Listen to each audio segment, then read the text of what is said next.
Welcome to Wise Squirrels, the podcast for late diagnosed adults with ADHD. I'm your host, Dave Delaney. Listen, this is crazy. I was looking at the download numbers of the podcast this year. 90,000, friend. 90,000. We have surpassed 90,000 downloads this year. And I know it's kind of a silly thing, but I really want to hit 100,000 before the end of the year. I feel like we can do it. I feel like it's totally doable based on the average downloads per month and per episode. And I know it's sort of an arbitrary number anyway. I don't think I win a prize or anything, but yeah, 100,000, that sounds good, right? And if everybody sent me $1, no. But if you wouldn't mind, please, this month being December, holy crap, it's December. Do me a favor and share the podcast. If you're comfortable with that, you can also make sure you're subscribed or follow the show, leave a rating, leave a review, tell your friends about it. I really feel like we can hit 100,000 this year. And I don't know. There's something magical about that, isn't it? 100,000? Doesn't that sound cool? And speaking of ratings and reviews, I do want to give a shout out to the ADD Crusher. Thank you so much for the kind review on Apple Podcasts. You wrote later in life diagnosis, rejoice. You said this podcast is serving a fast-growing cohort of adults diagnosed later in life like myself. There's so much upside to getting a handle on your adult ADHD, no matter how late your diagnosis arrives. And I completely agree. That is a big purpose and reason why I started Wise Squirrels. And Sarah left a review. She said, heartfelt and enlightening conversations for anyone navigating ADHD later in life. It's compassionate, funny, and incredibly validating. And that is incredibly validating for me to read that. So Sarah and ADD Crusher, thank you both for the kind reviews. And of course, you can leave a rating and review anywhere you listen to the podcast. And as I said, I really do read them, but they also mean so much to me. So thank you for that. Don't forget, if you ever have a comment, a question, anything you'd like to ask me, you can do so by emailing hello@wisesquirrels.com. Each podcast episode also has an article. It has a show notes post that I write for you at wisesquirrels.com. Plus, there's a bunch of other articles there. I wanted to point that out because each one has a recording button. You can record a voice comment just by clicking the button on the corresponding blog post or on the podcast. Do that, and I'll include your voice on an upcoming episode. This week, I got an email from MG that says, I listened to your interview yesterday and it hit me. It was the first time I'd heard someone articulate experiences that felt exactly like mine. It prompted me to reach out. This person's in, I'm trying to intentionally edit out some of the email here just because I want to respect the person's privacy. But they're in Australia and they were diagnosed with ADHD in their 30s. And only in the last couple of months have I truly started digging into what that means and how to manage it.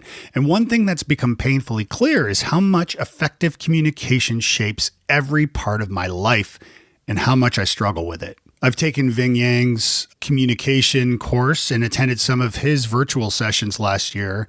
I'm always fascinated by how effortlessly great speakers can tell stories. But with ADHD, I find myself constantly losing my train of thought, getting sidetracked, and struggling to articulate even simple ideas clearly.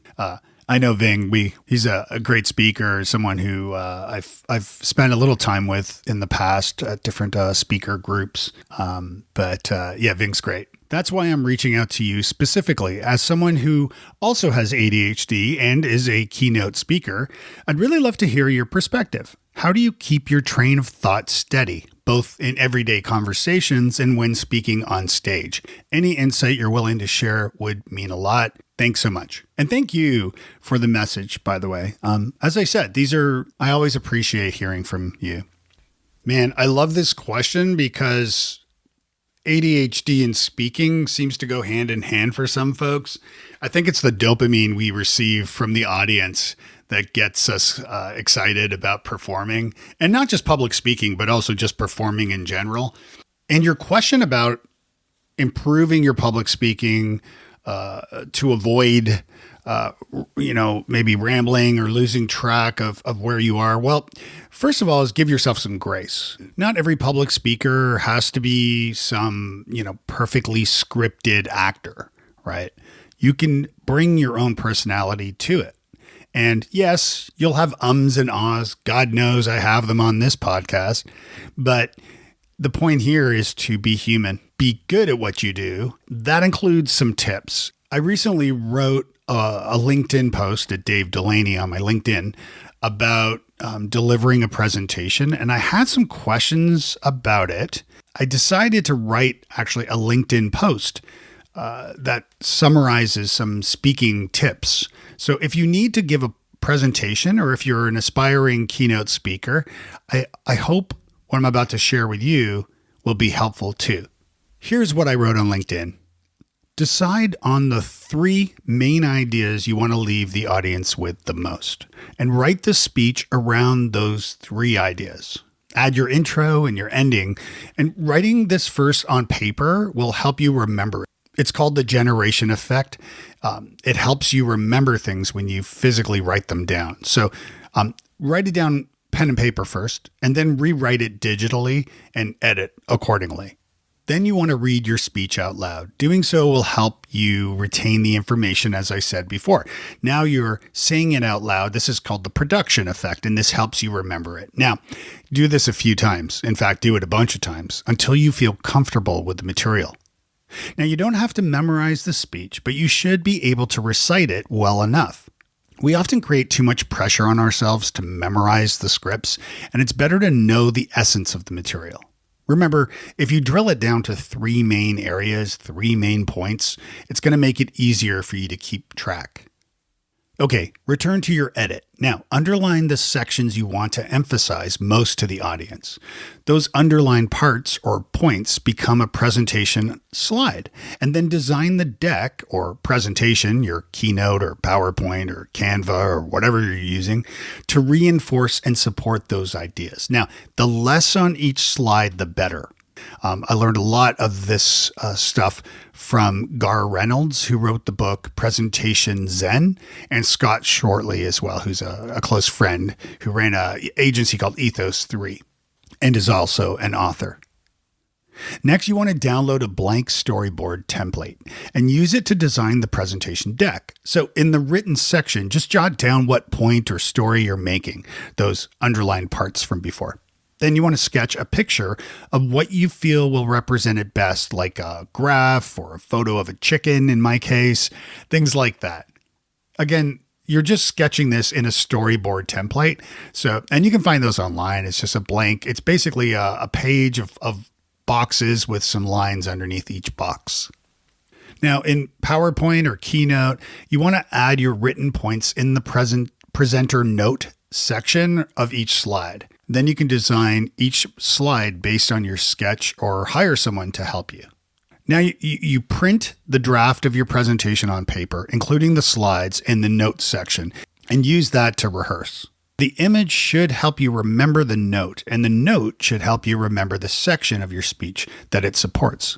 Ultimately, you want to use the slides to support your presentation, but you shouldn't rely on them. I once delivered the Master Communicator's Secret Weapon, which is really my signature keynote presentation. I had hundreds of people there, and for some reason, the AV team were unable to get the presentation up on the screen. It's only happened to me once in well over a decade of public speaking. This probably won't happen to you, so don't panic. But the point here is that you need to know your material, as I mentioned earlier. So don't rely on technology. Now, once you're feeling good, you can work on your staging by walking around and rehearsing the presentation. The staging is important because it helps you stay focused on the point you're trying to make. So walking forward on the stage to make a point. Like I have a story about a clicker for a presentation going awry. And I pause right in the center of the stage and hold an imaginary clicker up in front of the audience to make my point. When it comes down to it, though, your audience doesn't want you to fail, and it's an important thing to keep in mind. Treat them like your friends, like you're sharing some important information, which hopefully you are. So if you flub a line or you forget your spot or if you ramble or if you get off topic, admit it and share a laugh with the audience while you find your place and get back to your presentation. You know, with ADHD, I do this too. So it happens and it's okay. You're excited in the moment. You're sharing stuff. And sometimes it's just like, okay, Dave, get back to the point. The audience will laugh. So it's okay to point it out to the audience when you make a mistake. Some of my favorite comics do this too, like stand-up comedy, where they may screw something up and they'll point it out, and the audience likes that. So be human. And of course, if you would like help reviewing your presentation or some tips one-on-one, I offer free coaching. The first session is always a free, what I call a good fit coaching session. So if you're interested in that, you can visit wisesquirrels.com/coaching. That'll take you over to Future Forth. Book a time with me and I can help you work on the ideas and see what we can do together. And speaking of doing things together, I do want to invite you to The Nest. The Nest is a online community for Wise Squirrels that I've created. It's in its early days, so I would love to get more founders to be the early people that join The Nest. And you can find that at wisesquirrels.com/nest. In The Nest, we'll do group coaching. We'll do body doubling sessions. We're going to do a lot of fun stuff. I'm going to include curriculum in there. You'll get episodes early. You'll also get updates on who I'm going to be interviewing. So you can actually send me some questions that you would like me to ask the guests. So lots of good stuff in store. I'll see you inside. Today, I'm speaking with Jennifer Dall. Jennifer is a grief-informed neurodivergence specialist and founder of ADHD Holistically. She empowers individuals with ADHD to transform daily struggles into opportunities for growth and self-discovery. With over 25 years of experience as an educator and a background in ADHD coaching, and also a fellow Wise Squirrel, she has a lot to offer and to share on how to deal with grief. Jen is very open about her loss of her husband, and she shares some tips and a lot more in this conversation today. This episode of Wise Squirrels is sponsored by Inflow. Inflow is the #1 science-based app to help you manage your ADHD. And it's created by ADHD clinicians, psychologists, and its dedicated support system helps you understand your neurodivergent brain. You can also build lifelong skills and you can get things done. One thing that I love about Inflow is they have a free ADHD traits quiz. It's kind of like a choose your own adventure in a way, and you can go through the quiz and it will customize the results based on the specific challenges you're facing. So I do recommend you check that out. It's free. Why not, right? Go to wisesquirrels.com/inflow. Inflow also has a new AI ADHD companion they called Quinn, and Quinn is pretty cool. That's also something worth checking out at wisesquirrels.com/inflow. And we thank Inflow for sponsoring Wise Squirrels. If you would like to become a sponsor of the show, visit wisesquirrels.com/sponsor. I do want to mention that I butchered my audio at the beginning of the interview with Jen. So for a few minutes, I'm going to sound a little tin canny, but bear with me. I fixed it. Okay. Let's hear from Jen. I'm Dr. Jennifer Dall. I'm Jen. I'm a former educator and I'm a specialist with ADHD. I've been working with coaching and consulting and creating things. I worked with students and kids for a long time and started realizing I wanted to work more with adults. And so I've moved into that. I left education. I am a late in life ADHD diagnosed person, plus some things that I call +1. So I'm really focusing on people who are figuring it out later that they have ADHD, kind of like you do, and working on what we can do. Just to, and I love that. Kind of get through. Yeah, I know, and I love that. I mean, you spent it was over 25 years as an educator. Is that correct? Yes. Yeah. I taught. Well, God bless you. Yeah. My wife is an educator, so I have to. Yeah. Yes. What did you do in education? I did mostly special education, students with learning disabilities and ADHD. I also taught some general education, and then I did some administration in special education. And then I reached a point where I just wanted to go out on my own and try my own thing, Yeah. which your wife might understand. Yeah. Yeah. When you started in education and especially in supporting kids, what did you know at the time about, at the time, I suppose it was ADD. I didn't know what I didn't know. None of us did. My classes were primarily boys. Any Hmm. girls were really not diagnosed with ADHD. So like I said, it was primarily boys and the hyperactive, outward kind of boys. We looked at it behaviorally, all of that kind of stuff. Over time, slowly we started to learn more, and because it was my specialty and my interest, I learned more, and gradually I started to do more research and get more information out. And I started to see some more girls in my class. And that was interesting because, first the girls that would show up were more like the boys. But then as we learned more and understood more about how many of the girls show up, how it's internal, how they're quieter about it, that began to change. But, it's a lag in education, in medicine, everywhere.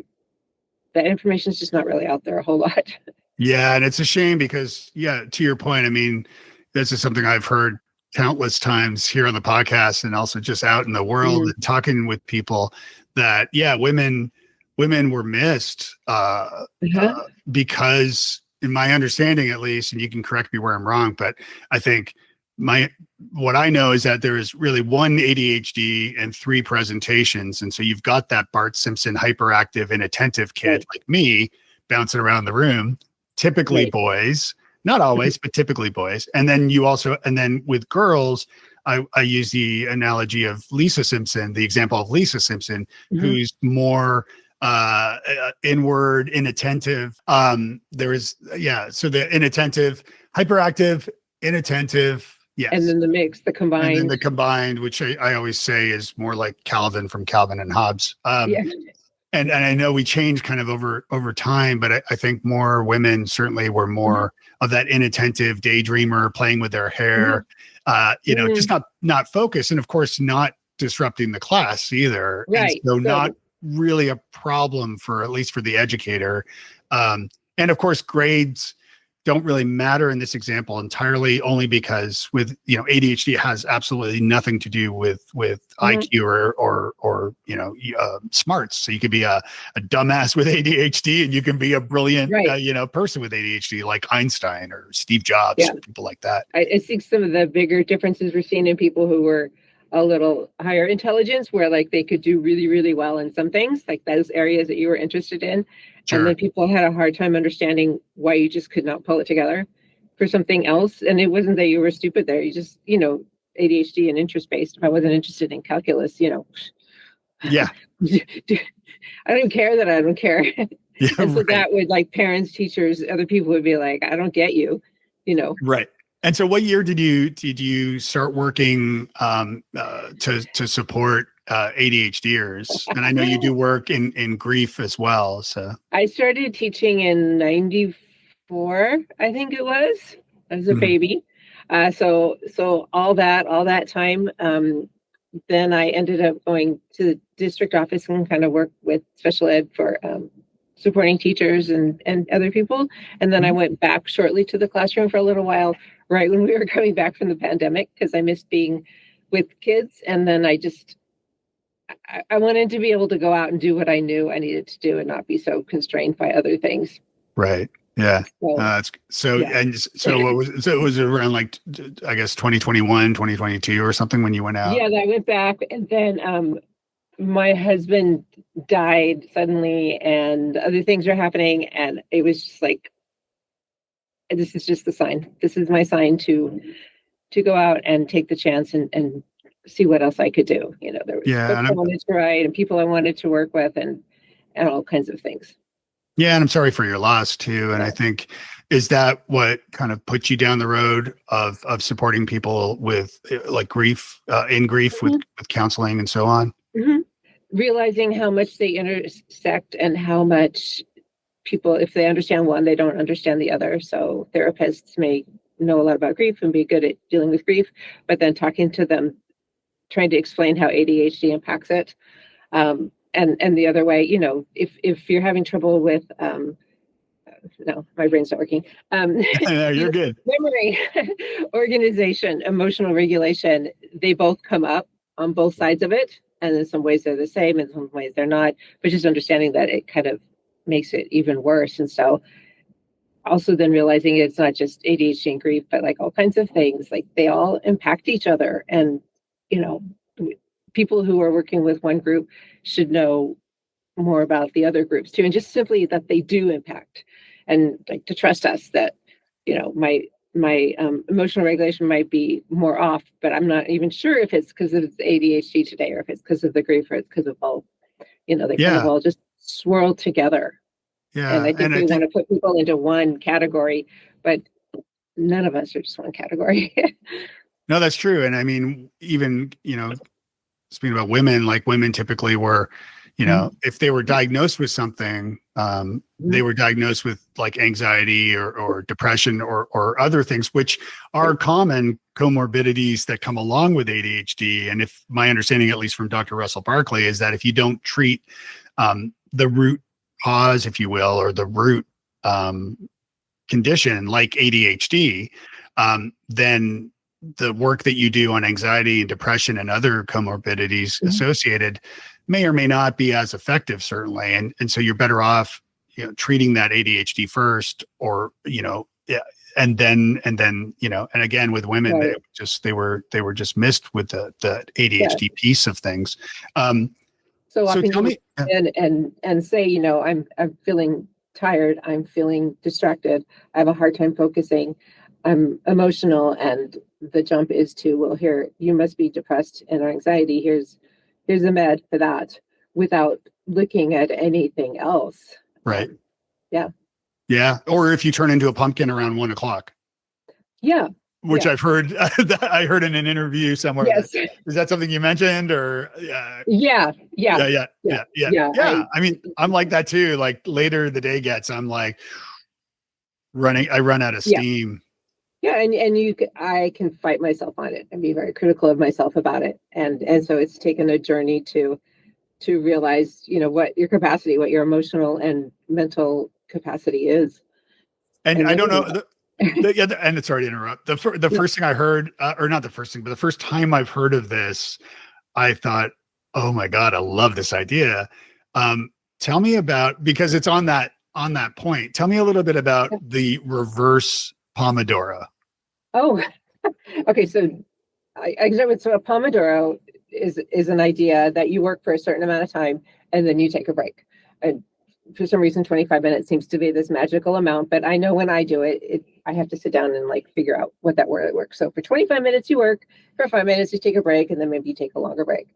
Reverse Pomodoro is like, you're not even doing that 25 minutes. So I'm going to go do something else, whatever I want to do for 25 minutes. And then I'm going to do my work for 5 minutes. Yeah. And then I'm going to go back. And sometimes you find like, okay, I can do it more than 5 minutes. And maybe sometimes all I got today is doing this in a couple of 5-minute blocks, but maybe at least I got 5, 15, 20 minutes of that work done. So it's a benefit, it's just a way of trying to look at it and acknowledging what you can do today. And reverse Pomodoro can be great, or something that will only take, like, say you have to make a doctor's appointment, and hopefully it only takes 5 minutes if you're not on, hold forever.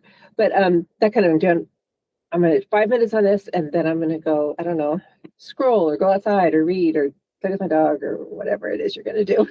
Yeah, no, I love that. And especially with like, so so I'm clear, you start in the case of this reverse Pomodoro, you start with do you start with the 5-minute thing you need to do and then the 20-minute kind of reward, or the other way around? You ask yourself, I mean, if it's just that, like, I don't want to do, okay, so fine, I'm going to sit here and whatever it is I want to do for 25 minutes, I'm going to set a timer, got to set a timer, that timer goes off, and I'm answering emails for 5 minutes, or I'm vacuuming the floor, whatever it is that I just do not want to do.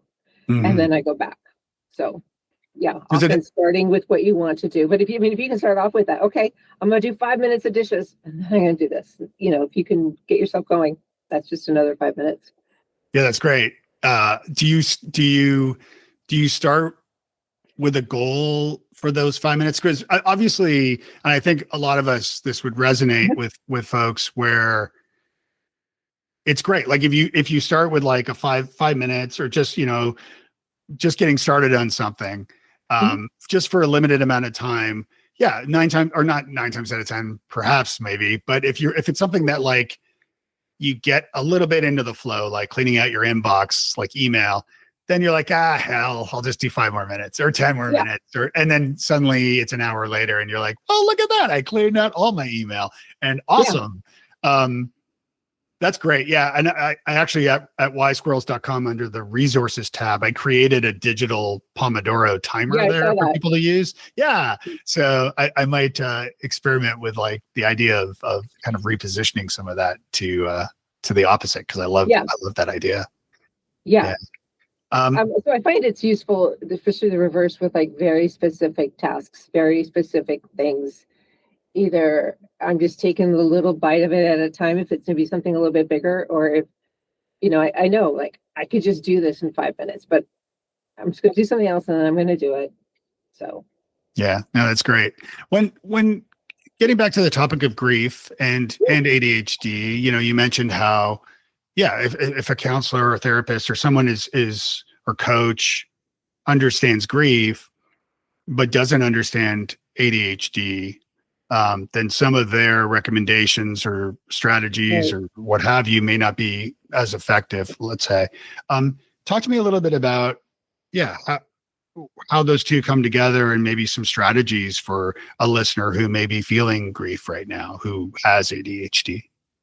Um, so I think it's important for the person and for the therapist, whoever they're working on, to understand that they're both very big parts of their lives and that they can fluctuate also. You can be feeling one more than the other. Um, and if the therapist is looking at particular strategies for dealing with grief, like we'll just go do something you like, or just tackle this project. Sometimes people with ADHD have a hard time with that. Like when people say just do it to you, that never works out very well for me. No. And so understanding that you might need to really look at it and talk about it, if instead of just go do this, trying to work through and talk through it a little bit about, well, what is something that you could do, that you will do, that you feel up to doing, that you have the capacity to do, and being a little more flexible with that. And also, I think understanding the role, and you may know this, how like interest-based things figure in. So find if the goal is to kind of get you out of the depression, the anxiety, I'm sorry, the grief, like out of the house, just like for a little while. Instead of pulling out the list of the top 10 things, go for a walk, do this. If someone with ADHD and grief may be having a hard time figuring out what that really is. And so spending some time, people with ADHD can come up with lots of ideas. So maybe you brainstorm all kinds of things for 5 minutes, what you could do. And later on, as you go through it, you get some better ideas. And then that's what you can do. So it's not the typical, oh, why don't you go walk down the end of the street and back, that kind of thing. So understanding that it's more complicated and there's more to it, I think can help both parties, everybody involved with it. Yeah, and when it's grief that is so Yeah. obvious, like the Yeah. loss of a loved one or a friend or Yes. someone, um, but there's also grief in a diagnosis of Right. ADHD when you start, and this is this point I make often, which is like I feel it's a bit of a dangerous path to start Mhm. reflecting too much on the past and think about all Yes. the what ifs. So I could have done this, I could have done that, and the trauma that you likely faced. Mhm. Also, probably I find Mhm. that's interesting too.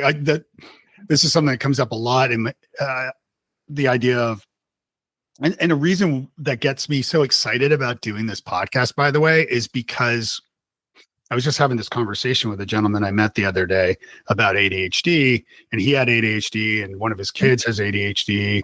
And I was saying, like, what's so great about this generation right now as we destigmatize ADHD, and as we, you know, are more encouraged to take care of our own mental health, and that's part of Mhm. the overall health and fitness plans, or it should be, that we as parents who have ADHD, and if we have a child with ADHD, which is likely, given the heritability factor, Yeah. we can be better parents because we've learned about this Mhm. in them and in ourselves, versus our parents and their parents who, you know, highly likely never knew they had ADHD. And that could have led to things like addictions or impulsivity, or other ways that might have led to some sort of trauma for like my generation, for me. Right. Yeah. And so I feel like the future is so bright Mhm. as we destigmatize things, because if our generation understand this and we treat our children well, and if they're diagnosed, or, you know, we can see that and be more empathetic, then they also will pass it along, so that when they have a child, and if they have a child with ADHD as well, um, we can stop this history of trauma. Yes, I agree completely. We're learning so much more. We know so much more. Um, One of the things about both group and ADHD is that they tend to be kind of invisible. It's not like you have a cast on your arm or something like that. And they both, what I've seen is people don't see it. They don't see the grief. They don't see the ADHD, and you hide it, you mask it, you hide it and hide it and hide it. And so it gets to be a lot to deal with, and then that all that does to you. So I think the more that we talk about it, about both of them, about how they interplay, all of that kind of stuff, and show that to our kids and show that to other people, that these are things that are there, and helping them like believe in themselves and trust themselves. And you know they're both hard. They're both hard, and there's days when they're both hard to get through, and there's days where you do a little bit better. Yeah. Yeah. Do you find, so tell me about like maybe an Yeah. example, without obviously divulging any personal information, but like people that you've worked with, or a person that you've worked with who was maybe recently diagnosed in their 50s also. I know we were both diagnosed in our 50s. Yeah. Um, Jenna. yeah, yeah. Tell me a little bit about an experience with someone who, you know, was going through that grief, maybe from trauma or from the past, or reflecting on this. Like, what are some strategies that you use to make them more present and more, you know, just understanding that the past is just stories we tell ourselves, and now we're in the present, and the future can be a lot brighter. But Yeah. what are some strategies for that? Well, talking about that, about how these are stories, how did these stories come about? If they feel confident or they're aware enough to talk about one of the things. So this is something that I used to do, and people used to say this about me, and now I realize that it's about ADHD, and just not dwelling in it, but like seeing it and owning it, and seeing how the other people were not correct, but they were probably doing the best they could, and you were doing the best you could, taking it on, and how to rewrite that story or how to rethink of that story, moving on, is something that's really powerful. I see that one of the things is for myself, and I know with other people I talk to and work with, is every time they hear somebody else's story, or many times they hear another detail that is new or spoken in a new way, and it hits them, close to home. And so just being able to sit with that and realize that there are other people out there, and it's like, oh, I didn't realize that that was an ADHD thing until you said it that way, and getting better at, "Oh, okay, that's me. I'm okay." And it's a lot of work. We've been told a lot of stories. We've had 50 years to be told a lot of stories. Yeah, yeah. No, that's great. I love that. Um, what about like, I guess if you're speaking with somebody who, yeah, who is kind of falling down that rabbit hole of grief, Yeah. any strategies for kind of getting yourself up and out of it? And obviously, you know, in obviously some severe grief, like losing someone, obviously, you know, there is a natural process. I'm blessed that I Right. haven't had this too much. I mean, I lost my father, but he was 83 and had a great run. Like he had a good life. He actually died on his birthday. Oh, Yeah. Worst party ever. No. yeah. But what are your thoughts on that? Like kind of. Well, I say don't be afraid to ask for any kind of help, whether it's professional help, because grief is something to be worked through. And sometimes having somebody, whether it's for insurance or you're paying, that is really listening to you about the grief itself is very important. There can be support groups. You can find that you meet other people and you can just kind of support each other and say, yeah, I hear you. I know it's hard and I went through this too. Um, Grief, whether it's grief over a diagnosis for something that we didn't know, or grief because of a death or some other sort of big loss, you've got to feel it. You've got to feel it to heal it. And so, yes, moving on past it, yes, moving beyond it, but also finding ways to process that grief, to process whether it's journaling or talking to somebody or other things that you can do where you're not diving deep and falling into a hole, hopefully, but you're just able to really process all of it and think about it and reframe it. Because I think the more we shove it in, then that's not good either. If if you've gotten this diagnosis for ADHD and you're feeling grief of what could have happened, or if you'd had more help, or if people have had understood, we'll own that, own it, say it, put it in words, and then think about, okay, but what other good things have happened? I didn't go on this path, but I went on this path, and this is the path I'm on. So what's good about it? And knowing what I know now, is there anything else I can do? Is there anything I want to change? Or this is just good anyway, because there's all kinds of things you can have regrets about. We know that. Yeah. I love that idea of reframing it too.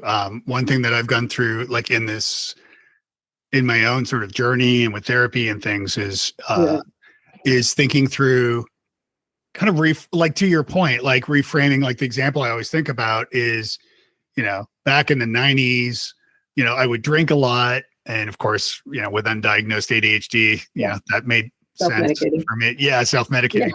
So, but I would drink a lot, and that was kind of part of who I was, drinking beer, hanging out with friends, going to the bars and stuff.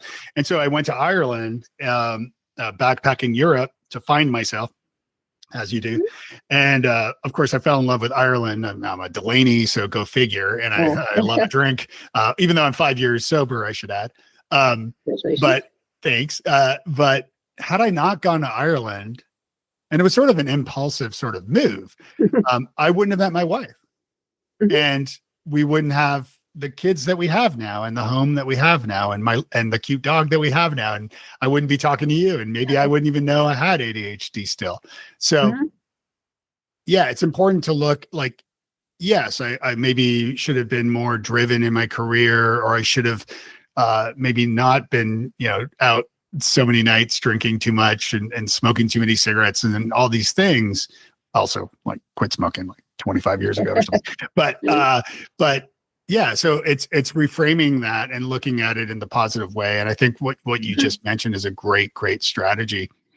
I read that you also have some holistic strategies now, and not that sort of emphasize, practical and kind of quick fix strategies beyond medication, even though, I don't want to say that we shouldn't be, or a listener shouldn't be taking medication, because I believe that they do help.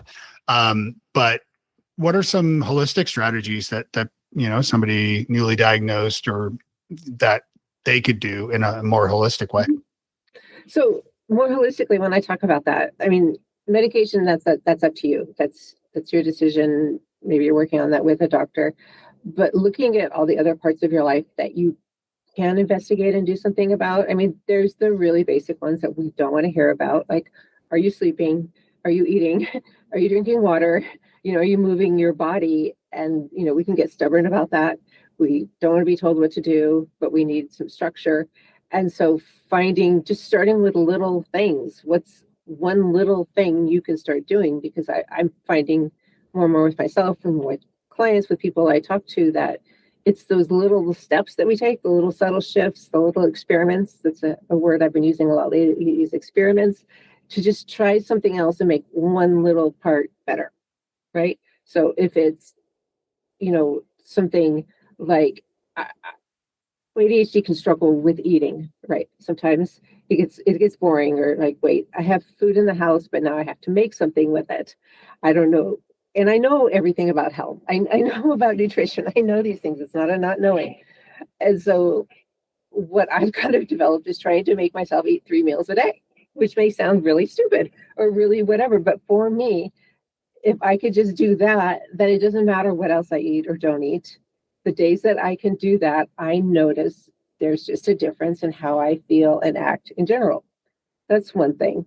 Um, I've also really had to look at how I spend my time. I went from being in education, which your wife probably knows this.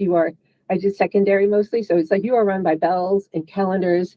You are told when to go to the bathroom. You are told when to eat lunch. Oh yeah. you Oh know, yeah. you know when your vacation is, and then all of a sudden not having that, right? So that's a huge, huge change with ADHD, and it has taken me time, and I'm continuing to work on really looking honestly at what makes me do better. What time of day? When you talk about when I said I turned into a pumpkin, it's like I'm not a morning person. Like I'm all happy and chipper and like yay in the morning. But like if I'm gonna get up and do work, I've got to get up and do work, Yeah. because later in the day, it's just crashing. Mm-hmm. And it's more crashing if I haven't had some food and I haven't done certain things. Yeah. So, holistically, I'm just talking about what are some little things that you notice that if you do or you don't do makes you feel so much better, Yeah. Yeah. And which yeah, yeah, and exercise, like you said, I mean, that's one big one that people need to do because there's correlation for sure. Lots of yeah. studies about the value of exercise for all the obvious reasons, but with ADHD especially, uh, Mm-hmm. it can really help you. So I like that approach to things. I think with my dad, when he passed away from Alzheimer's dementia, and this was like 2021. So at the time, I thought, okay, I'm going to do everything I can not to get dementia and Alzheimer's because it does run in my family. And so I read a couple books and started doing some research on it. And of course, there's no definitive answer exactly yet. There's clues and things, and I'm not a doctor, and I don't pretend I'm one here, so or anywhere. But some of the things that I learned, and this is pre-diagnosis of ADHD by a couple of years. One of the things I did was I quit drinking because Okay. of this. I thought, okay, alcohol is not great for the brain. I'm just going to cut it out and quit. Meditation and mindfulness, I started a daily practice. That's also a very helpful thing. Exercise, which I've just gotten more serious Okay. about, very serious about again. And I'll be damned if I'm going to stop. I'm really gung ho about it. But I was working with a virtual trainer and it was great. Um, uh, and sleep apnea. Yeah, go figure. I Oh, did a sleep yep. apnea test, and sure enough, I had sleep apnea. So got the old CPAP, and and it's funny too with food because to your point, like couple points, like with stimulants, sometimes one of the side effects can be a lack of appetite, and Mhm. I don't have that problem. I eat like I've always been. I'm better actually now, but I'm more conscious of myself now, but for the longest time, like I would always overeat. I would finish my kids all like both my kids' meals and my wife's leftovers at the restaurant and all this stuff.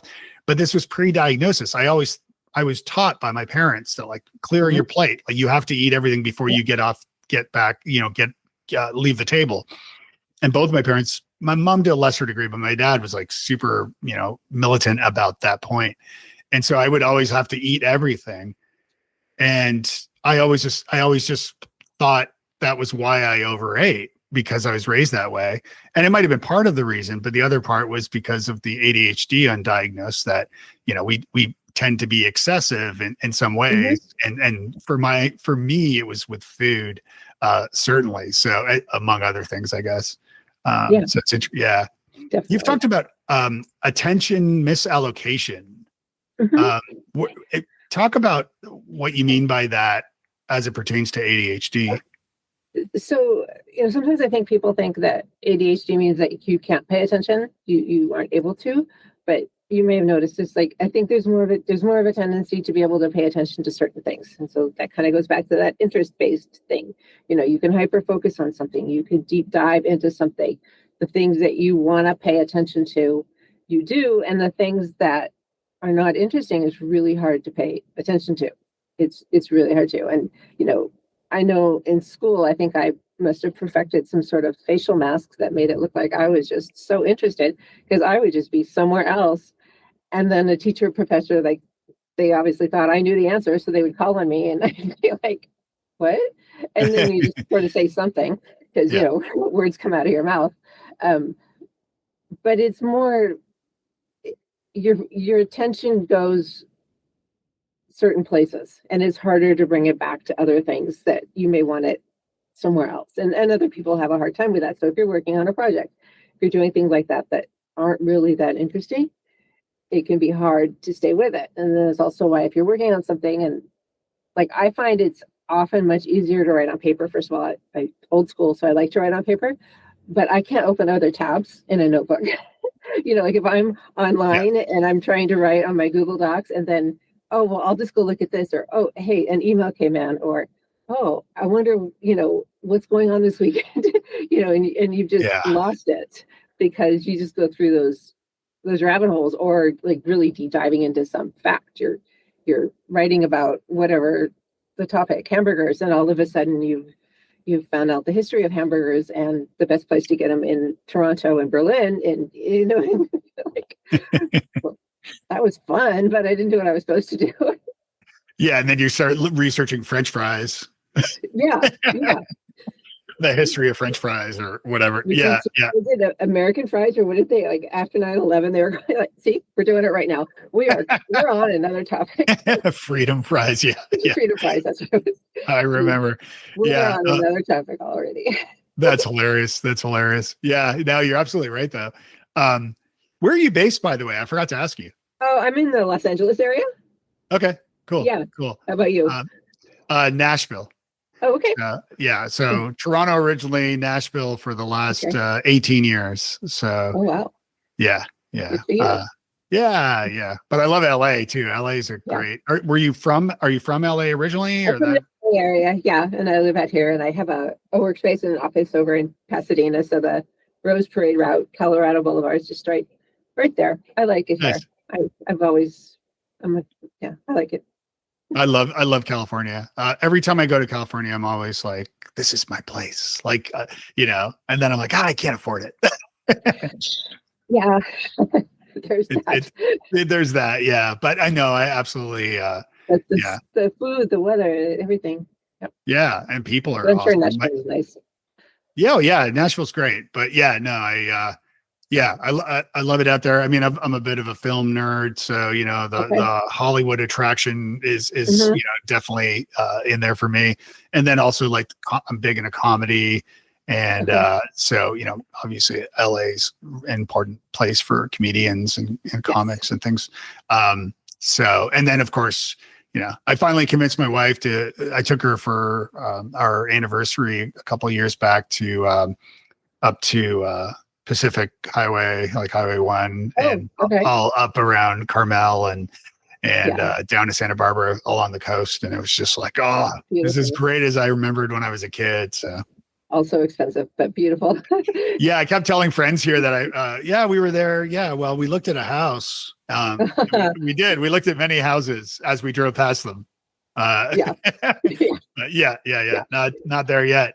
Yeah. So, tell me a little bit about this idea that I've heard that you mentioned about keeping shoes on to stay in work mode. As I'm barefoot here, I shouldn't have mentioned it, but yeah, tell me about that. Yeah, so that's hard because I also don't like to wear shoes, especially living in California. I like to have them off, but like if I come home and I still want to work and I take my shoes off, there's something about taking the shoes off. It's made this like mode that we're done. we're done for the day. That's all that's Right. happening. Whether it's actually doing work or like cleaning or anything that I need to do. So yeah, I've heard other people talk about this too. Something about the taking the shoes off. Maybe for other people, it's changing your clothes out of your work clothes, that sort of thing. Um, Maybe because I was a teacher, my work clothes were basically my clothes. Yeah, I didn't have like a real uniform. But something about taking off my shoes, and it's just like we're done. We're Yeah. done for the day. Yeah. Um, That's a good point. yeah, Yeah. yeah. Yeah. And so if I know I have to, I have to leave those shoes on.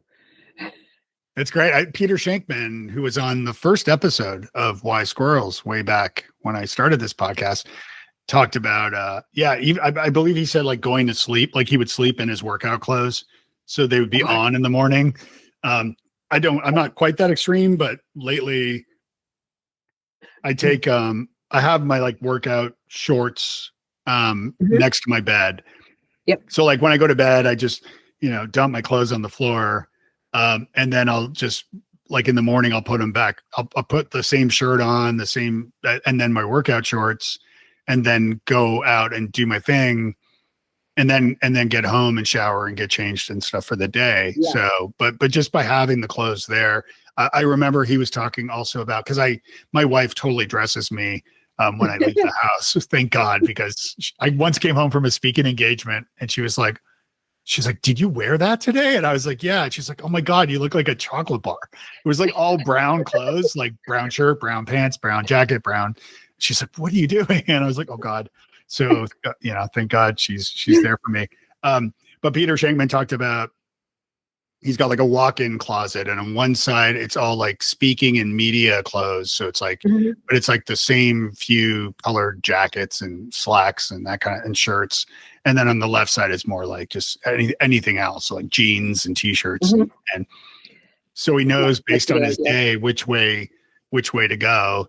And I think I heard somewhere, I have no idea at all if Obama has ADHD. I have no clue at all. If I thought about it, maybe, but I'm not saying he does necessarily. At least I haven't heard.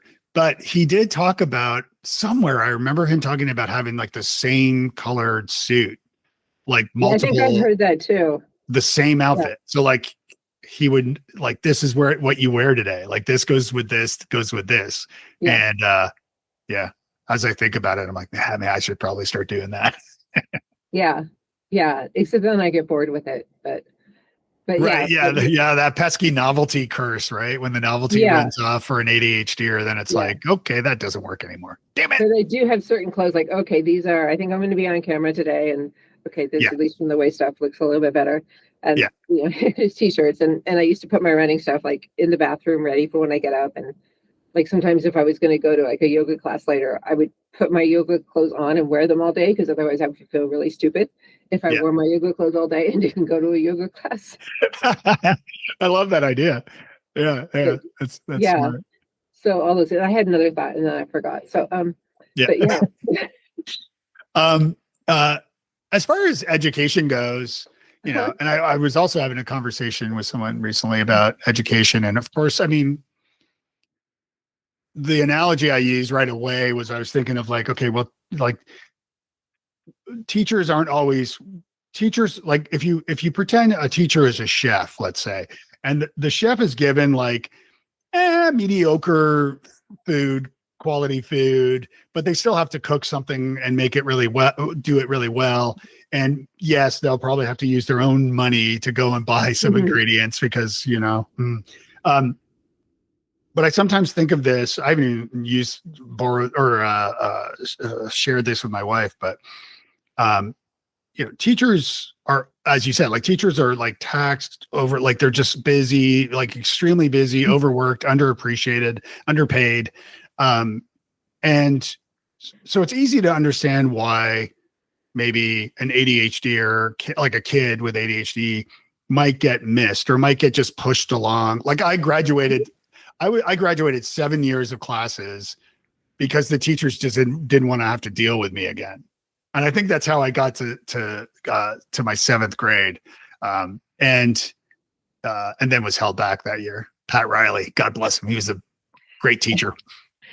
What are your thoughts on ways to improve public education Oh, to better serve? Yeah, just a small in these few minutes left. how much time But do we have? yeah, exactly. But are there thoughts? I mean, I'll give you an example. Like I Okay. enjoyed Sir Ken Robinson's TED Talk about Do Schools Kill Creativity? And I read his book, The Element. My kids went to Montessori school for Okay. the first few years, and I really loved that system. Just making it a little more accessible for people and a little more fun, I think, in a way, Mhm. than just, again, Peter Shankman and I talked about this also on the first episode. I remember about sort of he's more critical of the school system, but of course it's easy to be critical when you're on the outside and you don't know what's going on. Yeah.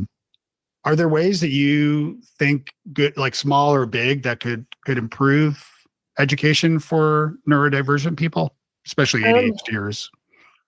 so I want to protect my teachers. I will die on a hill for them. Um, Hmm.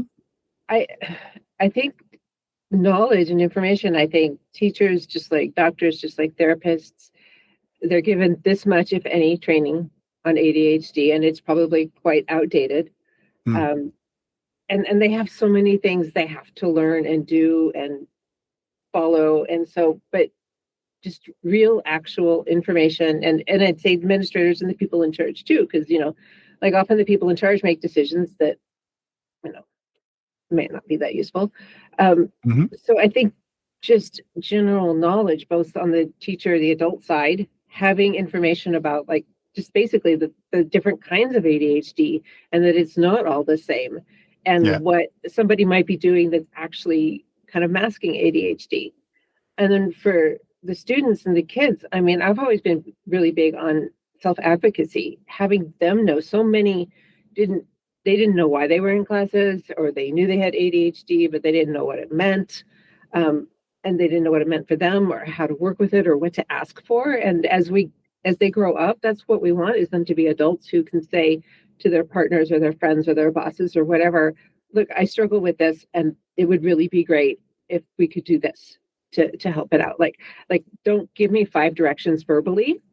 Send me an email, or let's write them down, or let's talk about one at a time, because I lose track, or Yeah. just talking about like the things you struggle with your ADHD, that first of all, it's okay. And this is why it is. And it's not because you're bad or you're stupid or you've got an attitude problem. But it's like how to work with that so that you then can be the best you in school, out of school, your whole job, your whole life. Yeah. That's what we want. That's what I want. Yeah. It's almost, I interviewed Melissa Orloff a while back, whose specialty is really relationships and marriage, Hmm. with ADHD, and whether both people have ADHD or whether one is more neurotypical and the other has ADHD. But the way you're speaking about this makes me think of like the obviously the parent and administrators too, but the teacher, Yeah. like in Melissa's example and others that I've heard, it's this parent teacher sort of dynamic, or excuse me, this parent child dynamic that happens Uh-huh. when one partner has ADHD and the other partner does not. Hmm. Some of the things that can mess with a relationship is that the neurotypical person who doesn't really understand the ADHD kind of takes control of everything, Yeah. all the planning, all the everything, and then because it's just easier for them to do it than have to rely on, and then Hmm. the ADHD partner takes, not intentionally, but takes this sort of child role where they're just like, okay, Hmm. whatever, you do it, fine, but they end up resenting the person for that, their partner, and so this is a common kind of thing. But the way you're explaining it, I Yeah. almost think that like, with as much, depending on ages and things, but like if a child or, a teen, like let's say a later age teenager, perhaps, or mid-teen, or a college kid, of course, Right. um, start to understand that they have ADHD and exactly what accommodations they need and how Yeah. best to communicate that to the educator, who's also, with all due respect to the educator, like part of their job is to help to understand this, but again, to the best of their ability, and given what little resources they may get. But I almost think there's this almost dynamic between a teacher and a child in a way. What do you think about that?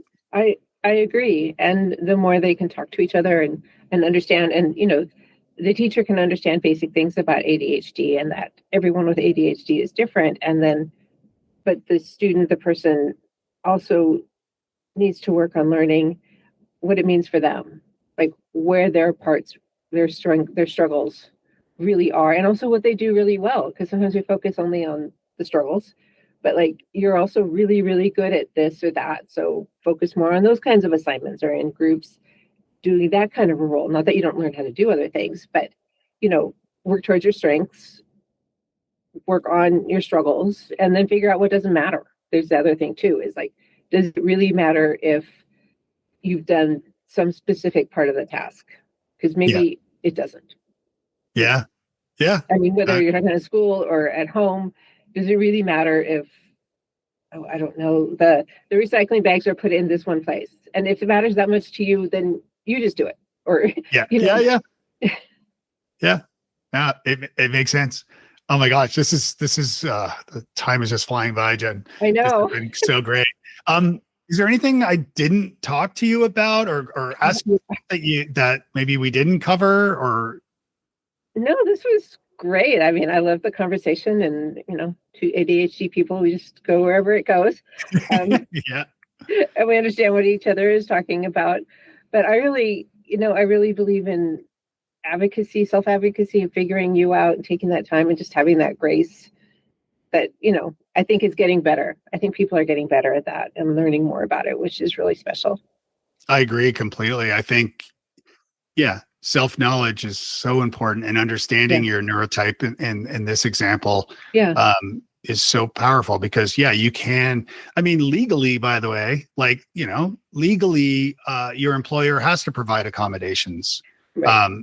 There are actual laws in place to protect us, at least last I checked. Mm-hmm. Who knows? Maybe they don't exist anymore. But let's not go there. So, and for students too, I think, if you're diagnosed and I think if you have a formal diagnosis, then you can actually communicate that to the administrators mm-hmm. at the school and then get those accommodations needed in order to, mm-hmm. To do better and to excel. And Yeah. And it's also your relationships, your friendships, your, anything from just casual acquaintanceships to partners, they don't legally have to accommodate you. True. But, working together and finding some people that you're with that understand that you can ask for what you want and they can ask for what they want. It's kind of all of that too. Yeah, no, that's great. Jen, this has been awesome. How can everybody get a hold of you, learn more about what you do? I know you're working on a book too, right? Yeah, I'm working on a book, and I have an ADHD SOS deck, and I'm actually making one for a teen version because people were telling me, the school psychologists I know and whatnot were saying they were using it with some of their kids, and I thought, well, I'm going to make one that's more focused to teen issues. So it gives little scenarios and little hints and that kind of thing. I'm on Instagram at adhd.holistically. My website, you can go on there and get on my mailing list for, newsletter information, things that are coming up. Get some good hints, a document about hacks and all the information about when my book's coming and other things that I'm going to be doing and out in the world doing. Yeah. Awesome. Well, Jen, this has been such a pleasure. Thanks again for joining me. Thank you. If you enjoyed the show today, please leave a rating and review. This helps other Wise Squirrels discover the show and reminds me to keep doing this. Do you have questions or comments? Want to share an audio comment or question? Do you have questions about joining the nest, or are you interested in a free coaching session with me? Just visit wisesquirrels.com for details. Support of the podcast comes from our generous sponsors, our guests, and you. Thank you for being here. Without you, I'd be talking to myself, and that's no fun. Hosting for Wise Squirrels is provided by our friends at the Marketing Podcast Network at marketingpodcast.net. You'll find special event invitations, links, show notes, free resources, and a whole bunch more at wisesquirrels.com. And while you're there, sign up for the newsletter. That way you'll never miss another episode. We'll see you soon. Thanks for being here.